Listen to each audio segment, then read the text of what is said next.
Hi, I'm Lisa from Looped and Knotted, and in this video I'm showing you how to do something very simple but very important, how to fasten off your crochet project. Whether you just finished a practice swatch or your very first piece, yay you! You'll need to know how to finish it off neatly so your stitches don't unravel. Let's walk through it together. Fastening off just means ending your crochet project securely, so your stitches stay in place and your yarn doesn't come undone. It's one of the final steps and it only takes a few seconds. After your last stitch, cut the yarn. Leave a tail that's about 6 inches long.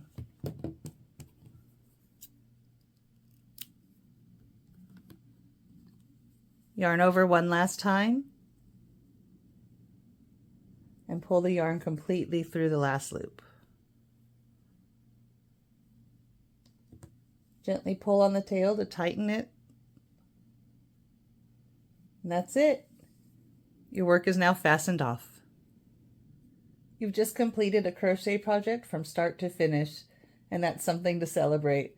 If this video helped, be sure to give it a thumbs up and subscribe for more beginner-friendly crochet lessons. And don't forget, you can join my free beginner crochet course where I'll walk you through every stitch, row, and project step by step. I'm so proud of you. Keep going.